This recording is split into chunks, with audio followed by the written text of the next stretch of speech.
Fídíò yóò sì fún gbogbo èèyàn rárá. Tí ẹ kò bá mọ̀, Ifẹ̀ wà lára àwọn ìlú tí wọ́n bu ọlá fún jùlọ ní ilẹ̀ adúláwọ̀. Bẹ́ẹ̀ sì ni Ọ̀yọ́ wà lára àwọn ìlú tí wọ́n bẹ̀rù jù níbi tí a mọ̀ sí West Africa. Ìjọ wọn sì ń bu ọlá fún Ilé-Ifẹ̀ ní ilẹ̀ adúláwọ̀ àbí wọ́n sì bẹ̀rù Ọ̀yọ́ ní West Africa.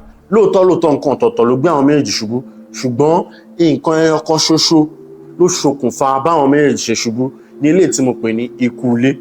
Wọ́n sì ní bí ikú ilé ò bá pani, tòde ò lè pani. Ẹ wo àwa mọ àwọn tó fẹ́ dájà lẹ̀ láàrin Aláàfin àti Ọọ̀ni. Tẹ bá sì ní ká sọ orúkọ wọn, a máa sọ, a sì máa sọ bó ṣe rí gangan la ṣe máa sọ. Ṣùgbọ́n kàkà káwa máa fi sọ pé eléyìí ló dàgbà jù tàbí eléyìí ló kéré jù. Ẹ ṣe jẹ́ ká sọ kí ló gbé àwọn méjèèjì ṣubú kí a sì kọ́gbọ́n nínú rẹ̀ torí ó tún ti ń rúgbó bọ̀. Ẹ wo ọ̀rọ̀ pọ̀ nínú ìwé kọ́bọ̀, ṣùgbọ́n ẹ jẹ́ ká ṣí láwẹ́láwẹ́.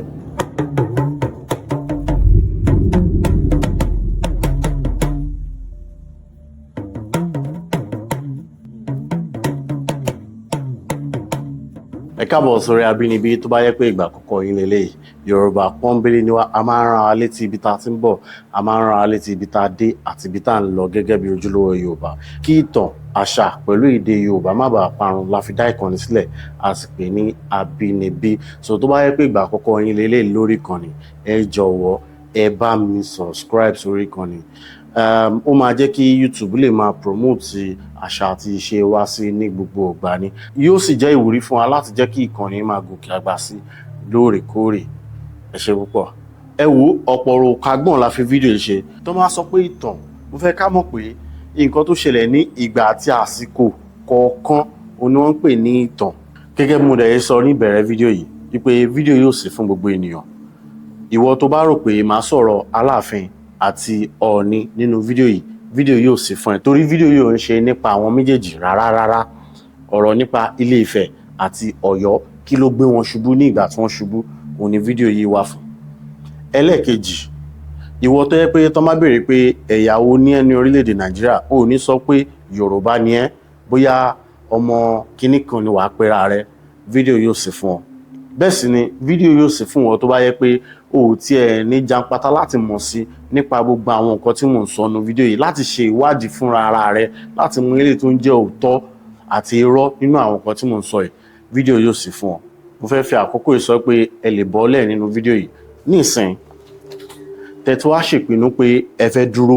Ǹjẹ́ tí ẹ mọ̀ pé ìgbà kan wà ní ilẹ̀ adúláwọ̀ tó jẹ́ pé iye kan náà ni iyọ̀ àti góòlù jẹ́? Ẹ jẹ́ kí n ṣàlàyé ẹ̀ fún yín. Tẹ bá fún wọn ní iyọ̀ kílò kan, wọ́n á fi dá góòlù kílò kan náà padà. Ní ìgbà tí mo sọ wọn tí máa náwó ní ilẹ̀ adúláwọ̀, ìlànà pàṣípàrọ̀ òun náà fi ń ṣe okòwò ní ìgbà náà. Ní ìgbà yìí, tẹ bá wá mú iyọ̀ kílò kan lọ, wọ́n á fún yín ní góòlù kílò kan. Ìgbà náà ni wọ́n pè ní Trans-Sahara Trade. Ìgbà yìí wá ní ibi tí a ti máa bẹ̀rẹ̀ fídíò yìí. Ní àkọ́kọ́, mo fẹ́ ká mọ̀ pé Ilé-Ifẹ̀ wà lára àwọn ìlú tí wọ́n bu ọlá fún jùlọ ní ilẹ̀ adúláwọ̀ ní àkókò tí mo sọ fún wa. Bẹ́ẹ̀ sì ni àkókò yìí bẹ̀rẹ̀ láti nǹkan bíi 10th century dé 15th century. Bẹ́ẹ̀ sì ni ní àkókò tí mo sọ, Ilé-Ifẹ̀ ní agbára tó pọ̀ gidigidi gan. Ṣùgbọ́n agbára tèmi ń sọ kì í ṣe agbára ogun, agbára kọ́másì òun ni agbára tí mo ń sọ. Kódà ìwádìí fi yé mi pé láti orígun mẹ́rin àgbáyé làwọn èèyàn ti ń rin ìrìn àjò wá sí Ilé-Ifẹ̀ láti wá bá wọn ṣe okòwò pàṣípààrọ̀ ní ìgbà náà. Kódà Ilé-Ifẹ̀ ní ibi kẹta ní gbogbo orílẹ̀-èdè àgbáyé pátápátá tí wọ́n kọ́kọ́ ṣe àwárí bí wọ́n ti ṣe ń ṣe gíláàsì fúnra wọn. Mo sọ̀rọ̀ nínú fídíò mi tó kọjá, mo kàn tún fi ọ̀rọ̀ yìí mo kàn tún fi ìdí ẹ̀ múlẹ̀ sí ni nínú fídíò yìí. Kódà ìwádìí tó wá fi yé mi pé àwọn kan tún máa ń kó silk wá sí Ilé-Ifẹ̀ láti orílẹ̀-èdè China ní ìgbà náà tí wọ́n fi wá ń gba gíláàsì wà lára nǹkan tó máa ń fi àwọn silk yìí gbà ní ìgbà náà. Ṣùgbọ́n ní ìgbà tó yá, àwọn èèyàn lọ sí Ilé-Ifẹ̀ lọ bá wọn ṣokòwò mọ́, wọ́n bẹ̀rẹ̀ sí lọ sí ìlú Ọ̀yọ́ àti ìlú Benin. Kí ló wá ṣẹlẹ̀? Mo dẹ̀ fẹ́ fi àkókò yìí sọ fún yín pé mo ti ka ìwé tó pọ̀ lọ́pọ̀lọpọ̀ nípa nǹkan tí mò ń sọ fún yín kó tó di pé mo bẹ́ sínú ètò yìí. Mo dẹ̀ fẹ́ sọ fún yín pé àwọn ìlú méjèèjì tá à ń sọ yìí tí mo ń pè ní empire nínú fídíò yìí, wọ́n ti gbìyànjú fún ilẹ̀ Yorùbá lọ́pọ̀lọpọ̀ nílé tí wọ́n rò pé òun ló sọ wá di nǹkan tá a jẹ́ gẹ́gẹ́ bí èèyàn lóde òní. Bákan náà mo tún wá rò pé nǹkan tá a fi ń san fún wọn kò dára tó rárá ni o. tẹ́ bá ka ìwé tó wà lọ́wọ́ mi ó máa jẹ́ kẹ́ mọ̀ pé Ọ̀yọ́ àti Ifẹ̀ wọ́n ti sọ oríṣiríṣi nǹkan tó pọ̀ nù gidigidi gan. Ìwé iná pè ní 2000 years of art. 2000 years of art. Mo print it online. This book is about $90, $90 something ní ìwé yìí tẹ́ bá fẹ́ rà ní online. And ó jẹ́ kí n mọ̀ pé Ọ̀yọ́ àti Ifẹ̀ ti sọ oríṣiríṣi nǹkan nù nítorí tiwa. And ara àwọn nǹkan tí mo ṣàwárí tí wọ́n sọ nù màá kàn sọ méjì náà nínú fídíò yìí. And méjì tí mo dẹ̀ fẹ́ sọ ó ní pé commerce náà mọ Ọ̀yọ́ àti Ifẹ̀ fún. Lẹ́yìn commerce wọ́n mọ Ọ̀yọ́ àti Ifẹ̀ fún agriculture. Ní ìsìnkọ́ ó wá dà pé àwọn ẹ̀yà mìíràn wá dà pé àwọn náà mọ commerce yìí ṣe jù ní orílẹ̀-èdè Nàìjíríà lọ́wọ́lọ́wọ́ báyìí. Ní eléyìí tó dẹ̀ jẹ́ pé nǹkan tí wọ́n mọ ìran Yorùbá fún gangan nìyí, ká ṣe okòwò. Kí la fi ń ṣe okòwò? Àwọn nǹkan oko wa. So agriculture and commerce ni wọ́n mọ̀ wá fún nígbà náà. Ǹjẹ́ wọ́n àti ẹ̀ṣin mọ̀ wá fún nǹkan méjèèjì yìí? Ṣé ti rí agriculture ti ti kúrò nílẹ̀ pátápátá. Àwọn ẹ̀yà míì náà mọ agriculture fún. Bẹ́ẹ̀ náà ni commerce. Àti ẹ̀ṣin ń gbìyànjú àti máa ṣe commerce díẹ̀díẹ̀ ṣùgbọ́n wọ́n ṣe nǹkan tó mọ̀ wá fún mọ́ òun lélẹ́yìí. Ṣé rí ara àwọn nǹkan tá a sọnù òun ni bí àwọn èèyàn ti máa ń rí wa, respect táwọn èèyàn máa ń fún wa tí wọ́n bá rí wa gẹ́gẹ́ bí ìran Yorùbá ó wà lára àwọn nǹkan pàtàkì tí a sọnù. Mo rí àwọn èèyàn tó ń sọ pé nísìn we will dump Yorùbá for you guys. Ẹ mọ̀ nǹkan tó ń gbìyànjú àti sọ ni pé gbogbo akọ́ ni Yorùbá ṣùgbọ́n pé Ọ̀yọ́ nìkan ni Yorùbá. Gẹ́gẹ́ bí professor kan ṣe sọ lórí TikTok, Professor Mobola, wọ́n ti ṣe research lórí orúkọ tí a mọ̀ sí Yorùbá. Nǹkan tó dẹ̀ ṣàwárí ni pé Ilé Ifẹ̀ ni ọ̀rọ̀ tí a mọ̀ sí Yorùbá ti wá. During Trans-Sahara trade òun ni Yorùbá ti rí orúkọ yìí níbi tí a mọ̀ sí Mali ní òde òní. Níbẹ̀ ni wọ́n ṣàlàyé pé ọ̀rọ̀ tí a mọ̀ sí Yorùbá wá láti inú nǹkan tí a mọ̀ sí orí ọba. Tẹ́ bá sì wò dáadáa, tẹ́ bá wo àwọn kìíní ẹ máa rí pé kò sí nǹkan tí Yorùbá lè máa ṣe. Tẹ́ bá wo àwọn àwòrán tó wà lọ́wọ́ mi ṣé ti rí, ẹ máa rí pé kò sí nǹkan tí Yorùbá lè máa ṣe. Ó ṣe pàtàkì. Ara àwọn nǹkan tí wọ́n mọ Ilé Ifẹ̀ fún nígbà náà ni orí yìí, àwọn orí tẹ̀ ń wo terracottas yìí.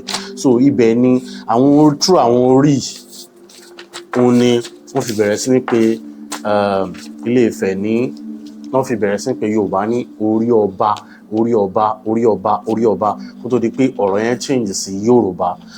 Nǹkan tí professor ṣàwárí nìyẹn. Wọ́n dẹ̀ fi jẹ́ ká mọ̀ pé Yorùbá, Ilé Ifẹ̀ ni wọ́n ti ń jẹ́ Yorùbá. Nígbà tí èmi náà wá tẹ̀síwájú nínú ìwádìí mi, mo wá ṣe ìwádìí pé àwọn Arabs respect wa gan lọ́pọ̀lọpọ̀. Àwọn Arab wọ́n ní ìgbàgbọ́ nínú wa ní ìgbà náà gidigidi gan. Màá sì fún yín ní àpẹẹrẹ nǹkan tí mo rí. A máa ń pàdé ní ibi tí a mọ̀ sí Songhai Empire ní ìgbà náà fún okòwò. And tẹ́ bá sì wo Songhai Empire ẹ máa rí pé àwọn Arab máa ń wá síbẹ̀ dáadáa. Ibẹ̀ ni Islam ti wá ní orílẹ̀-èdè Mali ní Songhai wà. Ibẹ̀ ni Islam ti wá sí ilẹ̀ Yorùbá nígbà náà through àwọn Arab náà ni. Ẹ jẹ́ kí wọ́n sọ ibi tí wọ́n nífẹ̀ẹ́ wa dé, tí wọ́n ní ìgbàgbọ́ nínú ọpọlọ wa tí wọ́n ní dé. Ǹjẹ́ mọ̀ pé ní 1960 ọba Saudi kan ó máa wá gba treatment. Kò ní ṣe ọba nìkan gan, gbogbo entire royal family Saudi wọ́n máa wá gba treatment ní UCH just 1960. Ọba Faisal, King Faisal, níbi tí wọ́n ní ìgbàgbọ́ nínú ìran Yorùbá tó láti ìgbà yẹn títí di 1960 kó tó di pé kò sí rẹ́kọ̀dì pé wọ́n wá mọ́. Eléyìí máa jẹ́ ká mọ̀ pé à ń fà sẹ́yìn gidigidi ni. Ṣé royal family kankan, ṣé wọ́n ní nǹkan kan, ṣé èèyàn kọ́kọ́ tiẹ̀ lè wá láti Saudi kó tiẹ̀ má jẹ́ royal family mọ́ nísìn ipò òun fẹ́ wá gbàtọ́jú ní UCH? Ṣé ti rí pé à ń jó ìran Yorùbá lọ sẹ́yìn ni? Ká tó ayọ̀ yẹn kúrò ńbẹ̀. Mo mọ̀ pé kò ń ṣètàn, a ti gbọ́ rí dáadáa pé ní UAE wọ́n ti wá fún ìrànlọ́wọ́ tán ti wá sí ibi tá a mọ̀ sí orílẹ̀-èdè Nàìjíríà ní òní fún ìrànlọ́wọ́ rí. Ṣé bẹ́ẹ̀ ni àbí bẹ́ẹ̀ kọ́? So eléyìí túmọ̀ sí pé àwọn Arabs tá à ń sọ yìí wọ́n gbé wa lọ sókè ju bí a ti ṣe jẹ́ lọ. Ṣùgbọ́n lọ́ọ̀dẹ̀ nìkan wọ́n di pé wọ́n bẹ̀rẹ̀ sọ pé ká má wá sí ìlú àwọn mọ́ about 60 something years ago. Ṣé irú ẹ̀ ṣe ṣáṣá nírú ẹ̀ mọ́? Ó tún wá ní ìbéèrè kan tí mo bẹ̀rẹ̀ mi ṣùgbọ́n tí òye mi ò gbé. mo wò pé kí ló jẹ́ pé Ilé Ifẹ̀, Ọ̀yọ́ ilé, kí ni ìtumọ̀ ilé tó wà ní iwájú Ifẹ̀, kí sì ni ìtumọ̀ ilé tó wà ní ẹ̀yìn Ọ̀yọ́?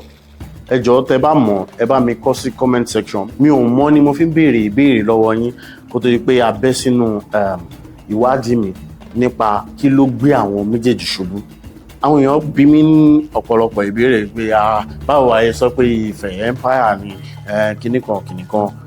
Ẹ jẹ́ ká kọ́kọ́ béèrè wa pé kí ni ìtumọ̀ empire? Tí wọ́n bá sọ pé empire, kí ni ìtumọ̀ empire? Ní èdè Yorùbá, nǹkan tí empire túmọ̀ sí ni ìjọba. Empire túmọ̀ sí kí àwọn ìlú kan wọ́n ní ìgbàgbọ́ nínú ìlú mìíràn pẹ̀lú olórí ìlú mìíràn náà, bóyá ní ìlànà ìfipámúni ni tàbí ní ìlànà ọwọ́ ẹ̀rọ. Ó ní ìtumọ̀ empire. Tó bá jẹ́ ìlànà ìfipámúni ni, ó ṣeé ṣe kí àwọn ìlú yìí máa san ìṣákọ́lẹ̀ fún ìlú tí ó bá jẹ́ olórí láti fi ṣe àkàwé wípé lóòótọ́ ó jù wá lọ.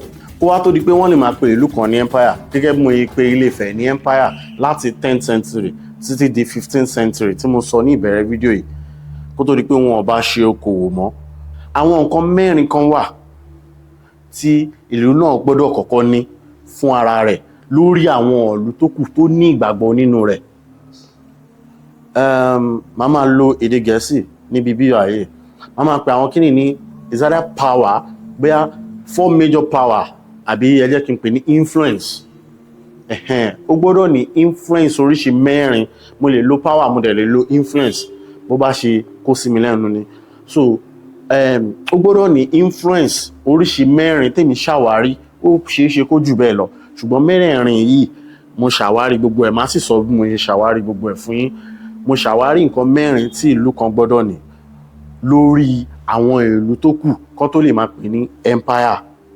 Fún àpẹẹrẹ, ẹ wo British Empire.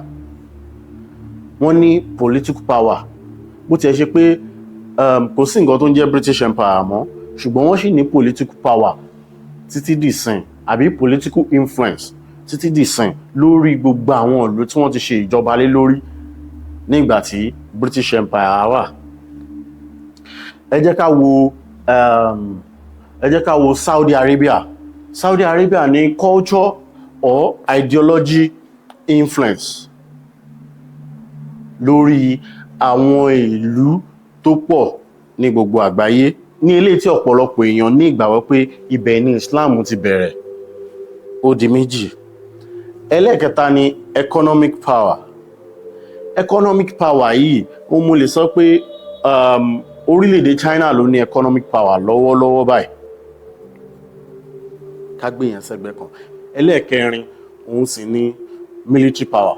Ẹ jẹ́ kí wọ́n mú lẹ́yọ kọ̀ọ̀kan ká wá máa wò bóyá Ifẹ̀ ni, bóyá Ọ̀yọ́ ni. Ẹ jẹ́ ká jọ wò báyẹn. So màá máa kọ sí ẹgbẹ́ mi ń bì tí wọ́n bá ní àti tí wọ́n bá ní. Màá máa kọ sí ẹgbẹ́ mi ń bì. Màá sì máa kọ irú influence tí máa ń sọ. Màá máa kọ sí ẹgbẹ́ mi ń bì báyìí. Kó wá tó di pé mo mú lẹ́yọ kọ̀ọ̀kan, mo fẹ́ ká kọ́kọ́ wo bí Ilé Ifẹ̀ ṣe tó. Mo fẹ́ ká kọ́kọ́ yànnàná Ilé Ifẹ̀. Báwo ni Ilé Ifẹ̀ gangan ṣe tó? Ìwádìí fi yé mi pé ní 14th century, Ilé Ifẹ̀ tó 300 kilometers. That's about 186 miles. Ó ní Ilé Ifẹ̀ ní ìgbà náà.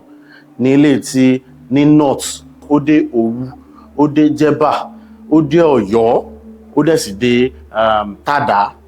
Ní south, ó dé Ìjẹ̀bú ní south. And mo dẹ̀ fẹ́ sọ fún yín pé nǹkan kan wà táwọn èèyàn mọ̀ ní pé Ifẹ̀ empire ó lọ títí dé Togo. Kódà tí ẹ bá sì dé Togo lénìí, àwọn ẹ̀yà Yorùbá kan wà níbẹ̀ tí wọ́n pera wọn ní Ànà Ifẹ̀, ní eléyìí tí wọ́n ní ìgbàgbọ́ pé Ilé Ifẹ̀ làwọn ti wá tẹ̀dó sí Togo títí di mo yín bá yín sọ̀rọ̀ ẹ̀. Ọ̀pọ̀lọpọ̀ wọn ń wo ìkànnì dáadáa. Tó bá wá jẹ́ pé ara àwọn tí mò ń sọ yìí òun ni ẹ̀yin tẹ́ ń wo fídíò yìí mo yín sọ ẹ̀, ẹ jọ̀ọ́ bá mi kọ sí comment section kẹ́ ẹ ṣàlàyé ìtumọ̀ Ànà Ifẹ̀ fún wa dáadáa. Inú ànà yẹn, inú ànàgó ni wọ́n ti yọ Ànà Ifẹ̀. Mo rí àwọn fídíò kan, mo sì rí àwọn comment kan ní under last video mi táwọn èèyàn sọ pé Ilé Ifẹ̀ dé Ethiopia, Ilé Ifẹ̀ dé Íjíbítì, Ilé Ifẹ̀ dé kinní kan. Rárá. Ilé Ifẹ̀ ò dé Ethiopia, bẹ́ẹ̀ sì ni Ilé Ifẹ̀ ò dé Egypt. Àwọn ibi tí Ilé Ifẹ̀ empire mọ, àwọn ibi tí Ifẹ̀ empire mọ ní ìgbà náà, àwọn ni mo sọ yìí. Bẹ́ẹ̀ sì ni Ilé Ifẹ̀ ní capital empire Ifẹ̀ empire ní ìgbà náà, àwọn bẹ́ẹ̀ ni mo sọ yìí. Nǹkan tí ó jẹ́ kí kí wọ́n ti máa ń pè é, àjọṣepọ̀, nǹkan tó jẹ́ kí àjọṣepọ̀ kó wà láàrin Ilé Ifẹ̀ àti Egypt ní ìgbà náà ni pé wọ́n jọ ń ṣe okòwò ìdúnàdúrà láàrin ara wọn. Tí wọ́n bá nígbà, wọ́n á kó sórí ìràkúnmí, wọ́n á kó wá. Táwọn náà, àwọn nǹkan tí wọ́n sì wá ń rà ní Ilé Ifẹ̀ nígbà náà, ó padà dandan kí n sọ, wọ́n wá ń ra beads, terracottas and bronze artwork, metals, salt, textiles, kola nuts, agricultural products and spiritual services and knowledge. Mo sọ nínú fídíò mi tó kọjá wípé àwọn èèyàn tí ń wá látorígun mẹ́rin àgbáyé wá kọ́ nǹkan ní Ilé Ifẹ̀. Gbogbo àwọn nǹkan tí mo kà lẹ́yìn ni wọ́n máa wá kọ́, which is beads. Mo sọ fún pé Ifẹ̀ ló kọ́ ní ìlú kẹta tí wọ́n ṣàwárí tó kọ́kọ́ bẹ̀rẹ̀ sí ní ṣe glass, ní ilé tí wọ́n fi ń ṣe glass bead ní ìgbà náà. Àwọn bíìdì, ìlẹ̀kẹ̀dí, ẹ̀ṣọ́, tẹ́ bá wo gbogbo adé àwọn ọba Yorùbá, ẹ máa rí pé bíìdì náà ni wọ́n fi sí. Àwọn nǹkan tí wọ́n ti fi ń ṣe láti 10th century náà ni àwọn nǹkan tí mò ń sọ yìí. So nǹkan tí wọ́n á gbìyànjú àti sọ́nsìn ni pé àwọn kinní ni wọ́n ti wá ń kọ́ ọpọlọ ọgbọ́n náà tí wọ́n ń kọ́ ní Ilé Ifẹ̀ far back. Tó má dẹ̀ sọ̀rọ̀ pé ọpọlọ, ẹ má gbàgbé pé mo broaden ẹ̀ ni, mo ṣe kó pọ̀ ni. Knowledge tí mo sọ yẹn, ewé wà ń bẹ̀, egbò wà ń bẹ̀, ifá wà ń bẹ̀. In fact, mo ṣe ìwádìí kan tó sọ pé ìtumọ̀ Pharaoh òun ni ifá rí awo, ṣùgbọ́n mi ò tí wà verifiable. Ẹ jẹ́ ká ṣe kí ni, ká fi sẹ́gbẹ̀ẹ́ kan náà. Ifá rí awo ní ìtumọ̀ Pharaoh, ṣùgbọ́n ẹ jẹ́ ká ṣe kí ni, ká fi sẹ́gbẹ̀ẹ́ kan náà. Báyìí ni mo wá sọ pé mo wá ṣe research yìí, mo ṣe sí about 15 pages. Ẹni tó bá ní ìfẹ́ sí kinní yìí kó san 15,000 sí àkáǹtì yìí. Ẹ send the receipt 15,000 yẹn sí WhatsApp number tí ó wà lójú screen yín yìí.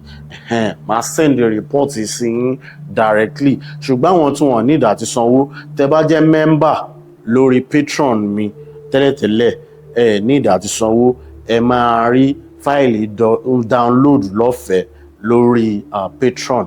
Tàbí tẹ́ bá jẹ́ member, tẹ́ click join ní ìsàlẹ̀ YouTube yìí, tẹ́ click join, ẹ máa rí fáìlì náà download nínú ẹ̀ lọ́fẹ̀ẹ́. Àwọn bí tẹ́ ti máa rí nìyẹn.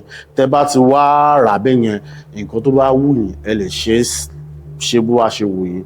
Ṣùgbọ́n mi ò ní fi rìpọ́ọ̀tì lẹ̀ lọ́fẹ̀ẹ́ torí mo fẹ́ kí àwọn èèyàn, mi kàn fẹ́ káwọn èèyàn kàn máa ó ti yẹ kí nǹkan tí mo sọ yẹn ti yé yín bẹ́ẹ̀. Ẹ jẹ́ ká tẹ̀síwájú. Ṣé wàá rí nínú mẹ́rin influence tí mo sọ síwájú, Ilé Ifẹ̀ ní 3 níbẹ̀.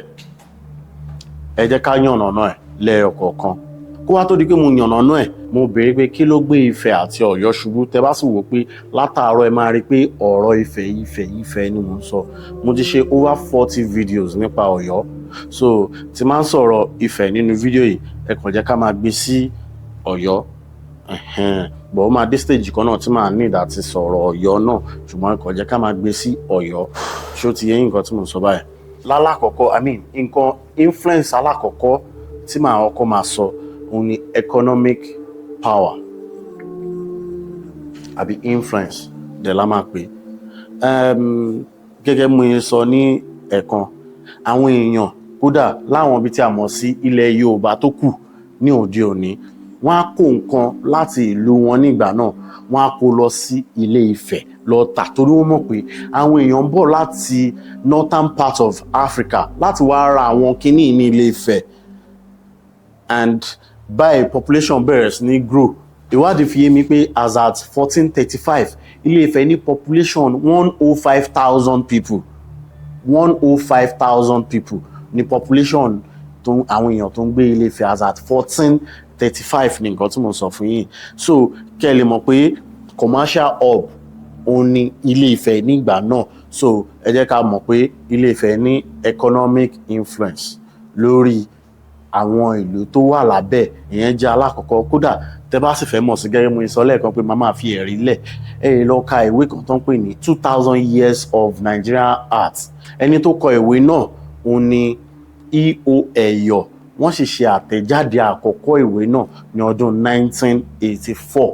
Tẹ́ bá ka ìwé yìí sọ̀rọ̀ tó pọ̀ nípa àwọn iṣẹ́ tí wọ́n ṣe ní Ilé-Ifẹ̀ tó jẹ́ iṣẹ́ àdáyébá ní ìgbà náà. Bẹ́ẹ̀ ni ó sì ṣe àfihàn àwọn archaeological evidence àwọn iṣẹ́ wọ̀nwọ̀n tí mò ń sọ yìí.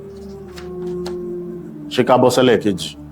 Ẹlẹ́ẹ̀kejì tí mò ń sọ, influence ẹlẹ́ẹ̀kejì tí Ilé-Ifẹ̀ ní ìgbà náà tí mo fi sọ pé empire ní Ilé-Ifẹ̀, òun ni mo pè ní cultural or ideological influence tàbí power and influence ni. Ṣẹ̀rí London eléyìí ni spirituality wà, gẹ́gẹ́ bí ẹ ti ṣe mọ̀, gẹ́gẹ́ bí ìran Yorùbá tí gbogbo wa ní ìgbà ọ̀pá jẹ́. Ilé-Ifẹ̀ ní orírun. Bẹ́ẹ̀ sì ni mo fẹ́ sọ fún yín pé èdè tá à ń sọ Ilé-Ifẹ̀ ló ti bẹ̀rẹ̀. Ẹ̀sìn tí wọ́n sìn ní Ilé-Ifẹ̀ ní ìgbà náà òun ni ó fọ́n káàkiri gbogbo ilẹ̀ Yorùbá ní ìgbà náà. Aṣọ tá à ń wọ̀ àti bí a ti ṣe múra Ilé-Ifẹ̀ ló ti bẹ̀rẹ̀. Òun ni mo fi sọ pé ideological and cultural influence Ilé-Ifẹ̀ ní gbogbo àwọn kinní lórí gbogbo ilẹ̀ Yorùbá tó kù. Fún àpẹẹrẹ, àwọn Europeans ló fún wa ní Christianity. Wọ́n ní influence yẹn lé wa lórí torí idea wọn bí wọ́n ti ṣe ń ṣe ẹ̀sìn tiwọn òun náà ni wọ́n pass sí wa. Saudi Arabia ló fún wa ní Islam. Idea wọn òun ni wọ́n pass sí wa. So wọ́n ní influence lé wa lórí bí mo ti ṣe ń sọ ẹ̀. Mo lérò pé lè ti yé wa. Ṣé ká súnmọ́ sí ẹlẹ́ẹ̀kẹta? Ṣùgbọ́n ká tó lọ, mo fẹ́ sọ fún pé tí ẹ bá sì fẹ́ mọ̀ sí, tí ẹ bá fẹ́ kà sí nípa nǹkan tí mo kàn rárá sọ ẹ̀, ẹ lọ ka ìwé kan tó pè ní The History of the Yorubas, Indiana University Press. Òun ló ṣe àtẹ̀jáde ìwé náà ní ọdún 2005. Ẹni tó sì kọ ìwé náà ni Professor Adédìran. Níbẹ̀ ló ti yànnàná pé Ilé-Ifẹ̀ lédè tá à ń sọ ẹ̀ ló ti jáde, ṣùgbọ́n Ọ̀yọ́ ló tan èdè yìí ká sí gbogbo ibi tí a mọ̀ sí ilẹ̀ Yorùbá lénìí. Kódà nínú ìwé ibì kan wà níbẹ̀ tí ẹni tó kọ ìwé ti sọ pé gbogbo àwọn shrine tó wà káàkiri Ilé-Ifẹ̀ wípé torí Ilé-Ifẹ̀ ni wọ́n fi ṣe gbogbo àwọn shrine yẹn, nílé tí wọ́n ti dárúkọ Ọ̀ṣun Òṣogbo, pé torí Ilé-Ifẹ̀ òun náà fi ṣe gbogbo àwọn shrine yẹn, òun náà fi làwọn shrine yẹn fi wà ní ìgbà náà. Ara àwọn nǹkan tí ìwé náà tún sọ òun ni pé Ilé-Ifẹ̀ ní orírun ní eléyìí tí gbogbo wa sì ti mọ̀ tẹ́lẹ̀. Èèyàn kan bi mí láìkòpẹ́kòpẹ́ pé ṣé mo nígbàgbọ́ wípé ẹ̀wọ̀n which is chain ni Odùduwà gùn wá sílẹ̀, pé ṣé mo nígbàgbọ́ nínú ìtàn yẹn. Mo sì sọ fẹ́ni náà pé bẹ́ẹ̀ ni. Nǹkan tó lè mú mi ní ìgbàgbọ́ pé wọ́n bí èèyàn kan láìṣe pé bàbá àti ìyá rẹ̀ bára wọn ní àjọṣepọ̀, òun ni wọ́n fi bí ènìyàn. Mo ní ìgbàgbọ́ pé òótọ́ èèyàn lè ti ẹ̀wọ̀n rọ̀ láti ọ̀run lóòótọ́. Mo ní ìgbàgbọ́ pé Olódùmarè ló rán èèyàn kọ̀ọ̀kan, olórí kọ̀ọ̀kan sí group of people kọ̀ọ̀kan. Ẹ má rò pé bóyá inú Bible nìkan ni creation story wà.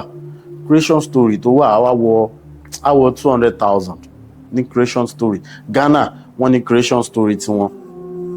So gbogbo àwọn bí tí a mọ̀ sí empire ló ní creation story tiẹ̀. Ẹlẹ́ẹ̀kẹta tí mo fẹ́ sọ òun ni military power. Ilé-Ifẹ̀ ò ní military power rárá. Kódà gbogbo bí táwọn sọ pé wọ́n ní influence sí i, wọ́n tẹríba fún Ilé-Ifẹ̀ nítorí pé ibẹ̀ ni orírun wọn ni wọ́n fi tẹríba fún Ilé-Ifẹ̀. Ṣùgbọ́n military influence, ìjọba ológun, influence ogun wọn ò ní rárá lórí ìlú kọ̀ọ̀kan níbi tí a mọ̀ sí ilẹ̀ Yorùbá. So Ọ̀yọ́ ló ní military power lórí àwọn ibì kan ní níbi tí a mọ̀ sí ilẹ̀ Yorùbá lọ́wọ́lọ́wọ́ báyìí. Kódà wọ́n tún tàn títí kúrò níbi tí a mọ̀ sí orílẹ̀-èdè Nàìjíríà níbi tí wọ́n ní agbára dé.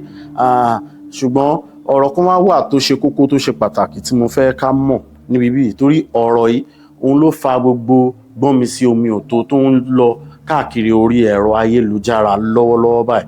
Ọ̀rọ̀ náà ni wípé tẹ́ bá ka ìwé kan tí Robin Law kọ ní ọdún 1977, ó pe ìwé náà ní The Ọ̀yọ́ Empire from 1600 to 1835, which is 17th century to the 19th century. Níbẹ̀ ló ti yànnàná nínú ìwé náà wípé Ilé Ifẹ̀ máa san ìṣákọ́lẹ̀ fún Ọ̀yọ́, ní ilé tó túmọ̀ sí wípé Ilé Ifẹ̀ ní ìgbàgbọ́ wípé Ọ̀yọ́ superior sóhun, ní ilé tí ó túmọ̀ sí wípé mo gbà pé o jù mí lọ, dáàbò bò mí, tàbí má kógun wá sọ́dọ̀ mi.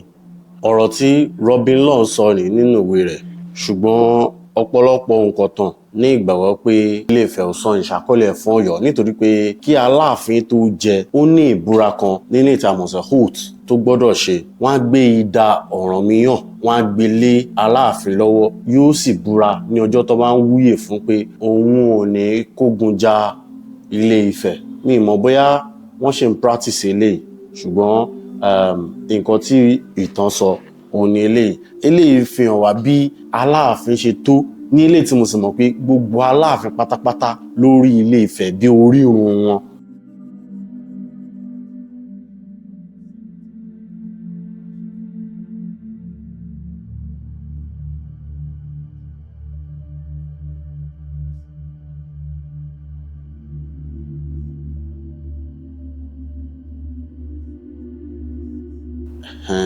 So eléyìí mo kàn ní ká mọ̀ bí agbára Aláàfin ṣe tó ní ìgbà náà. Ó ṣe kókó, ó ṣe pàtàkì ká mọ̀ gbogbo àwọn kinní. Mo understand ni pé àwọn kan ní ìgbàgbọ́ pé bàbá àtọmọ, gẹ́gẹ́ bí mo yẹ sọ́nu fídíò yẹn, pé orírun àti bẹ́ẹ̀ bẹ́ẹ̀ lọ. Kinní yẹn ti kú. Torí in fact eléyìí gan ló yẹ kí n ṣe ẹlẹ́ẹ̀kẹrin, ṣùgbọ́n eléyìí tí mo sọ ń sìn ló yẹ kí n ṣe ẹlẹ́ẹ̀kẹrin, ṣùgbọ́n ẹ jẹ́ kí n bọ́ sórí ẹlẹ́ẹ̀kẹrin. Ẹlẹ́ẹ̀kẹrin ó ní political influence. Mo yẹn sọ àbí political power rẹ̀ la máa pè ní, but I prefer to use influence. Gẹ́gẹ́ bí a ti ṣe mọ̀ nínú ìtàn, àwọn ọmọ Odùduwà rán wọn pé kí wọ́n lọ dá kingdom tí wọ́n lẹ̀ ní ìgbà náà. Ní ilé tí wọ́n dẹ̀ sì ṣe bẹ́ẹ̀, wọ́n dá kingdoms, oríṣiríṣi kingdoms wọ́n dá sílẹ̀ ní ìgbà náà. So lọ́rọ̀ kan, Ifẹ̀ bẹ̀rẹ̀ sí ní political influence lórí àwọn ìlú tá à ń sọ ẹ̀, àwọn ìlú tí àwọn ọmọ Odùduwà dá sílẹ̀, nítorí pé wọ́n mọ̀ pé ibẹ̀ ni orírun wọn. Ṣùgbọ́n ní ìgbà tó wá yá, Ọ̀yọ́ ní military power. Military power ẹ̀ ó jẹ́ military power Ọ̀yọ́ ẹ̀, òun ló fi gbogbo àwọn ìlú tí ọmọ Odùduwà pátápátá, gbogbo àwọn ìlú tí wọ́n dálẹ̀, ó fi àwọn ìlú yìí sí abẹ́ Ọ̀yọ́. Bóyá fún ààbò ni o, bóyá fún nǹkan míì ni, mi really fẹ́ sọ nínú fídíò yìí, ṣùgbọ́n mo ṣe fídíò kan ní ìgbà tó kọjá pé ṣé oppressor ni Ọ̀yọ́ ni àbí protector. Torí tí ò bá ń ṣe pé protector ni, fún àpẹẹrẹ irú Ilé Ifẹ̀ tá à ń sọ yìí, ṣe mọ̀ pé under Fúlàní ni wọ́n bá wà. Irú Òṣogbo under Fúlàní ni wọ́n bá wà, àti àwọn ìlú kọ̀ọ̀kan, because after tí Fúlàní gba Ìlọrin, wọ́n fẹ́ gba Òṣogbo náà. Ẹ lọ ka àwọn ìtàn yìí, ṣùgbọ́n this video is not particularly about Ọ̀yọ́, it's about àwọn méjèèjì. A kàn ní ká sọ military aspect bí Ọ̀yọ́ ti ṣe gba political influence lọ́wọ́ Ifẹ̀. Torí ìwé yìí by Robin Law, ìwé yìí ó sọ wípé wọ́n ṣe àtẹ̀jáde ìwé yìí ní ọdún 1977, 1977 náà ṣe àtẹ̀jáde ìwé yìí. Ó sì sọ fún mi pé wọ́n pè ní the Ọ̀yọ́ Empire in the 16th to 18th century. Ìwé yìí ló jẹ́ kí n mọ̀ pé Ọ̀yọ́ gba ìṣàkọ́lẹ̀ lọ́wọ́ Ifẹ̀. Òun ni mo ti sọ lẹ́ẹ̀kan yẹn, torí ó yànnàná gbogbo àwọn bí nǹkan tí wọ́n fi ìṣàkọ́lẹ̀ ó túmọ̀ sí wípé jọ má kógun wá sọ́dọ̀ mi. Kó wá tó di pé mo dánu dúró, mo mọ̀ pé ọ̀pọ̀lọpọ̀ èèyàn máa ń nàka sí Ọ̀yọ́ wípé wọ́n lọ́wọ́ sínú òwò ẹrú. Mo dẹ̀ fẹ́ fi àkókò ìsọfún pé ìlú méjèèjì ló farabalẹ̀ ṣe òwò ẹrú, ìlànà tán kàn fi ṣe ló yàtọ̀. Àwọn kan wà wọ́n ṣe òwò ẹrú pẹ̀lú àwọn Arab ní orí desert, à ń pè yẹn ní Trans-Sahara trade. Bẹ́ẹ̀ sì ni àwọn kan wà wọ́n ṣe òwò ẹrú pẹ̀lú àwọn Europeans. Àwọn yẹn ṣe òwò ẹrú wọn ní orí omi, à ń pè òwò ẹrú yẹn ní Transatlantic trade. Kódà mo lè fi gbogbo ẹnu sọ pé gbogbo ilẹ̀ Yorùbá ló ṣòwò ẹrú. Ẹ mú ìlú kan jáde tó ní òun ṣòwò ẹrú. So ẹ má kàn jẹ́ ká máa nàka àbùkù sí ìlú kan. Kò ń ṣe yẹn nìkan, mo ní ìwé kan náà ń bíbá yìí náà. Ẹjọ́ ń bọ̀ òun nìyí. Òun ní tẹ́ bá kà dáadáa ẹ máa mọ̀ pé orílẹ̀-èdè Egypt ni wọ́n ti bẹ̀rẹ̀ slave trade in 10th century, and ìgbà tí slave trade bẹ̀rẹ̀ ó bẹ̀rẹ̀ sí ní tẹ̀lé Trans-Sahara trade wá láti orílẹ̀-èdè Egypt wá sí apá ìsàlẹ̀ lọ́dọ̀ wa. So nǹkan tí mo dẹ̀ fẹ́ sọ ni pé ìran Yorùbá tí ń ṣe slave, wọ́n ti participate nínú slave trade kó tó di pé àwọn òyìnbó dé rárá. Níbo náà wá ti ń ṣe slave trade yìí? Ó ti yẹn mi fẹ́ fi gbogbo ẹnu sọ pé gbogbo wa pátápátá láti ń participate nínú slave trade. Níbo náà ti ń rí ẹrú nígbà náà? Àwọn ibi tí wọ́n ti ń rẹ́rú ní ìgbà náà òun ni war captive. Ní ìgbà náà eléyìí though kò really sí pé Ifẹ̀ ìjà ogun kankan láàrin 10th century títí di 15th century. Kò really mi rí any record pé Ifẹ̀ jà ogun kankan ní gbogbo ìgbà yẹn. So war captive yìí mo believe pé kò really ní nǹkan kan ṣe pẹ̀lú Ifẹ̀, but gbogbo ilẹ̀ Yorùbá tó kù àwọn ibi tí wọ́n ti ń rẹ́rú nìyẹn. Ẹlẹ́ẹ̀kejì òun ni debtors. Ní ìgbà náà tẹ́ bá jẹ mí lówó tẹ́ wá rí owó náà san, mo lè tà yín sóko ẹrú. Bó ti ṣe rí nígbà náà nìyẹn. And eléyìí ló mú wá fi rò pé ó yẹ ká mọ ìtumọ̀ nínú ẹrú, ìwọ̀fà àti ìwẹ̀fà. Mẹ́tẹ̀ẹ̀ta fara pẹ́ ẹrú ni ṣùgbọ́n ó ní ìyàtọ̀ ọ̀tọ̀ọ̀tọ̀. So bóyá a ṣì máa ṣe fídíò lórí ìyẹn lọ́tọ̀, lórí nǹkan tí mo kọ ránṣọ ẹ̀ lọ́tọ̀. A ṣì máa ṣe fídíò lórí ẹ̀ lọ́tọ̀. And mo dẹ̀ ń sọ fún yín pé ẹlẹ́ẹ̀kẹta ibi tí wọ́n ti ń rẹ́rú òun ni criminals. Àwọn tó bá jẹ́ criminal ní ìgbà náà wọ́n máa tà wọ́n sí oko ẹrú ni. Ẹ dẹ̀ fẹ́ ká mọ̀ pé okòwò ẹrú méjì ló wà. Ìkan ní táìmù Ifẹ̀, ìkejì ní táìmù Ọ̀yọ́. Ṣé rí ti táìmù Ifẹ̀ yẹn kò ń ṣe orí omi náà ń gbé wọn gbà, orí ilẹ̀ lẹ́ẹ̀nà ń gbé wọn gbà. Àwọn Arabs dẹ̀ ni wọ́n ń ra ẹrú tí wọ́n ń ta ẹrú ní ìgbà náà bí àwọn ti òyìnbó náà ṣe ṣe tiwọn. So then nígbà tó yá, nígbà tí Ọ̀yọ́ náà bọ́ ságbára, àwọn Europe's ló ń ra ẹrú tó ń ta ẹrú lásìkò tọ̀yọ́ náà. So lórí slave kìíní ẹ̀ mú kàn fẹ́ ká yànnà náà bẹ́ẹ̀ ká get it clear, ká máa pọ́tù máa pe kettle ní black. Gbogbo wa pátápátá tó bá yẹ pé ẹ ti máa ń wo ìkànnì ti pẹ́ máa mọ̀ pé mo ṣe ìwádìí dáadáa lórí òwò ẹrú. Ní eléyìí tí mo travel lọ sí Badagry, mo dẹ̀ travel lọ Benin Republic níbi tí ó ti pertain mọ́ òwò ẹrú ti Ọ̀yọ́, ní eléyìí tí mo dẹ̀ ti ṣe fídíò ẹ̀ dáadáa. Òwò ẹrú ti wà. Ẹ jẹ́ kí n bí ní ìbéèrè kan kẹ́ ẹ lè mọ̀ pé òwò ẹrú ti wà. Ṣé wọn kì í fi ní ìgbà yẹn, nígbà tí Ọ̀yọ́ nígbà tí Ifẹ̀ wà ní peak ẹ̀, ní ìgbà náà?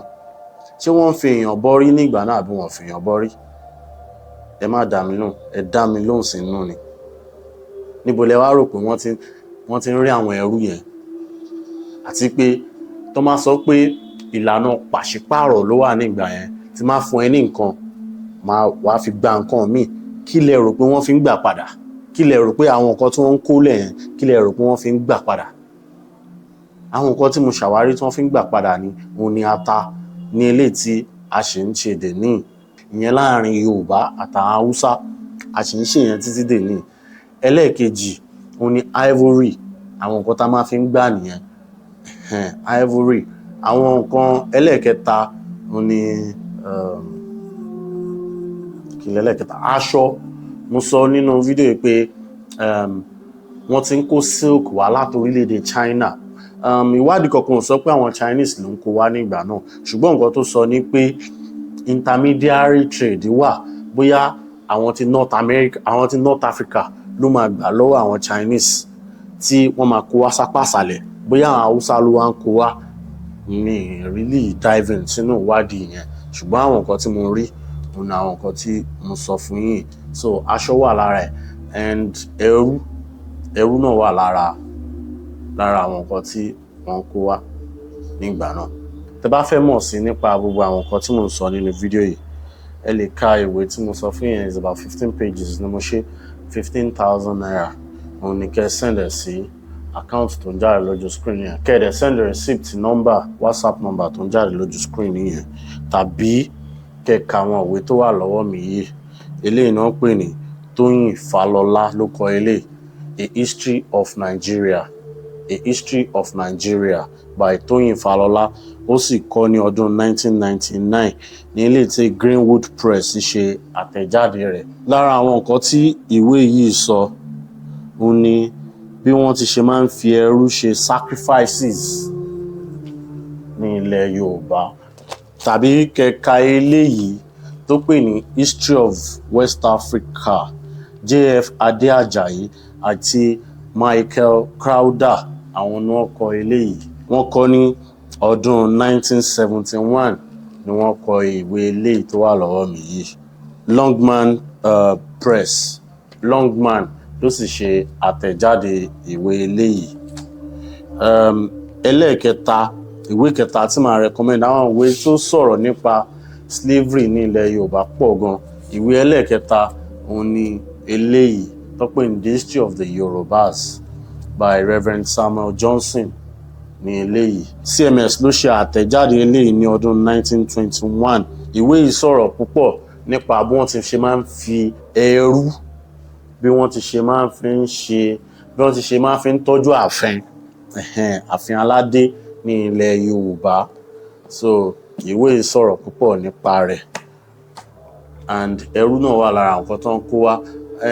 Caravan eléyìí tó there's something called caravan, ẹ jẹ́ kí n sọ ní Yorùbá. Ràkúnmí, wọ́n lè tò ràkúnmí bíi 100. Ìrìn àjò náà lè gbà wọ́n tó bíi ọdún kan nígbà míì tí wọ́n á fi kó àwọn kìíní wá. Ẹ̀yin náà lè kà sí, mo ti sọ nípa kí lórúkọ ẹ̀. So àwọn nǹkan tèmi ṣàwárí ni àwọn nǹkan wọ̀nyí tí mo sì fẹ́ ká sọ̀rọ̀ nípa ẹ̀, so that a máa lè mọ ipa ribiribi tí àwọn ìlú yìí ti kó ní dídá àti láìdá sí ilẹ̀ Yorùbá. And kí ni mo wá ń gbìyànjú àti sọ òun náà ni pé ẹ wá jẹ́ ká wò nínú gbogbo àwọn power mẹ́rẹ̀ẹ̀rin yẹn tí mo kà yìí, èwo ló ṣì wà relevant di ọjọ́ òní. Ó ní a máa fi mọ àwọn ọjà tá ń jà lórí ẹ̀rọ ayélujára yẹn, ó lá máa fi mọ bó ti ṣe ń lọ tó. Fún àpẹẹrẹ, ẹ jẹ́ ká kọ́kọ́ wo ideology and cultural influence. Ṣé Ọ̀yọ́ ní ideological and cultural influence tó Ilé-Ifẹ̀? Rárá, Ilé-Ifẹ̀ ló ní.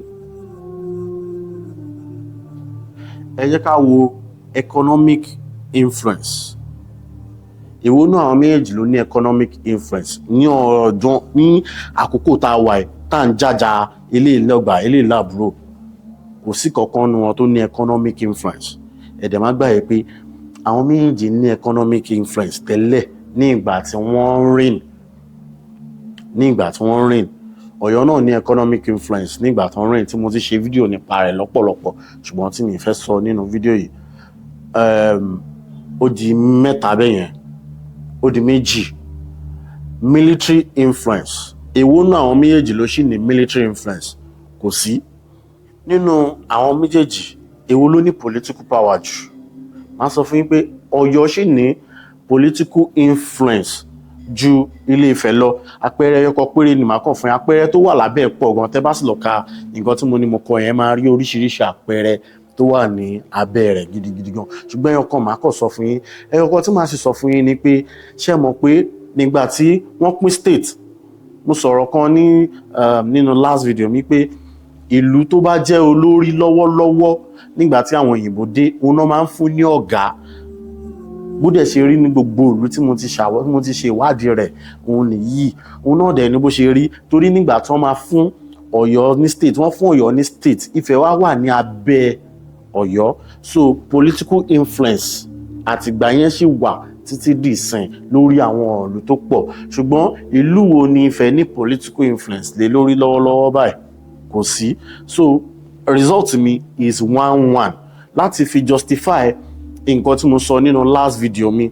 Political influence Ọ̀yọ́ ní, cultural and ideology ní ilé tí cultural and ideology Ifẹ̀ ló ní cultural and ideology ní ilé tí spiritual head wà ní inú ẹ̀.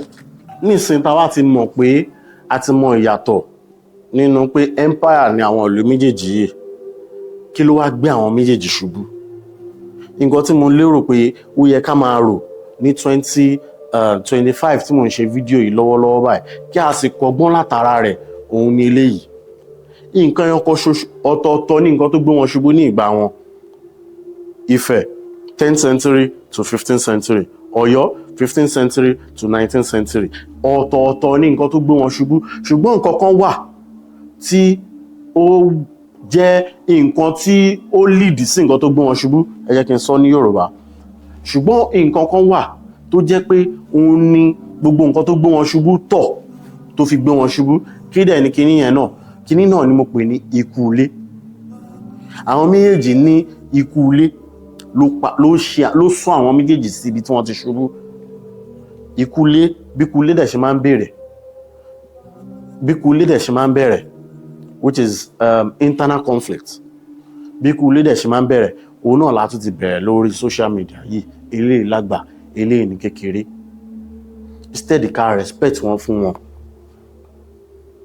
Torí this time ẹ mọ̀ pé economic power ń sìn Èkó ló ní, and that's the only thing tó kù. And tá bá dẹ̀ bẹ̀rẹ̀ bá ṣe ń bẹ̀rẹ̀ yìí, bá ṣe ń bá lọ yìí, kìí ṣe Ọ̀yọ́ tàbí Ifẹ̀ nìkan ló máa ṣubú this time. Gbogbo ilẹ̀ Yorùbá pátápátá ló máa ṣubú. Tẹ́ bá fẹ́ kí ilẹ̀ Yorùbá ṣubú, tí ẹ sì fẹ́ kí àrọ́mọdọ́mọ yín máa gbá àwọn ọ̀tàn burúkú wé, ká sì ṣe àtúnṣe lọ́wọ́lọ́wọ́ báyìí. Both empire méjèèjì wọ́n ti ṣe paribiribi tó pọ̀ fún wa ní ilẹ̀ Yorùbá ju kí wá jẹ́ pé nǹkan tá fẹ́ fi san fún wọn òun ni eléyìí. And gẹ́gẹ́ bí mo lè sọ ní ìbẹ̀rẹ̀ fídíò yìí, nínú ìwádìí mi tí mo ṣe díẹ̀ lórí ẹ̀rọ ayélujára, bóyá mo ka comment, mo padà lọ wo profile, ẹ máa rí pé díẹ̀ ni ẹni tó wá láti Ọ̀yọ́, bẹ́ẹ̀ sì ni díẹ̀ lẹni tó wá láti Ifẹ̀ nínú àwọn tó máa ń ja ìjà yìí. Àwa ará àta, àwa lápọ̀jù nínú àwọn tó ń ja ìjà yìí. Ìbàdàn lèmi ti wá, ó sì pọn dandan pé ká mọ̀ tán torí ìtàn Ìbàdàn. Mo lè sọ fún pé Ifẹ̀ àti Ọ̀yọ́ àwọn náà dá Ìbàdàn sílẹ̀. So mi ní any reason láti sọ pé mo support ilé àbí mo support ilé. Àwa ẹ̀yà Yorùbá èèyàn ńlá ni wá. A wà lára àwọn ẹ̀yà àkọ́kọ́ tí Elédùmarè kọ́kọ́ dá tí ó sì kọ́kọ́ lajú. Ìwé kan níbí nínú àwọn ìwé mi tó wà níbí, ó sọ pé 1st millennium BCE òun ni wọ́n trace pé ìran Yorùbá ti wà. Mo dẹ̀ sọ fún pé ìgbà kan náà ni wọ́n trace pé àwọn ẹ̀yà tó wà ní Íjíbítì ti wà. so a kì í ṣe àjòjì ní ilẹ̀ yìí. Ẹ wo kò ní ju báyìí lọ lénìí. Orúkọ tèmi ni Ìjọ Adétọ̀nà. Tó bá yẹ pé ìgbà àkọ́kọ́ yín lélẹ̀ Yorùbá pọ́nbélé ni wá lórí ìkànnì. A máa ń rán wa létí ibi tá a ti ń bọ̀, ibi tá a dé àti ibi tá a ń lọ gẹ́gẹ́ bí ojúlówó Yorùbá. Kí ìtàn, àṣà àti ìṣe pẹ̀lú èdè Yorùbá má bàa parun la fi dá ìkànnì sílẹ̀ àti pé ní Àbínibí. Mẹ́jọ bá mi subscribe. Tó bá yẹ pé ní interest nínú ìwé tí mo san, it's just 15,000 naira. Account tẹ̀sí máa sanwó sí òun ni ẹ̀ ń wò ní ẹgbẹ́ mi yìí. Kò costing anything. You can read more about my own personal research and send the receipt owó tẹ̀sán náà sí number ẹ̀ máa send ẹ̀ sí directly. Fídíò mi tí mo fẹ́ kẹ́ wò ní eléyìí tí mo ṣe nípa tọ́pìkì the last time ló ń jáde lójú screen yìí.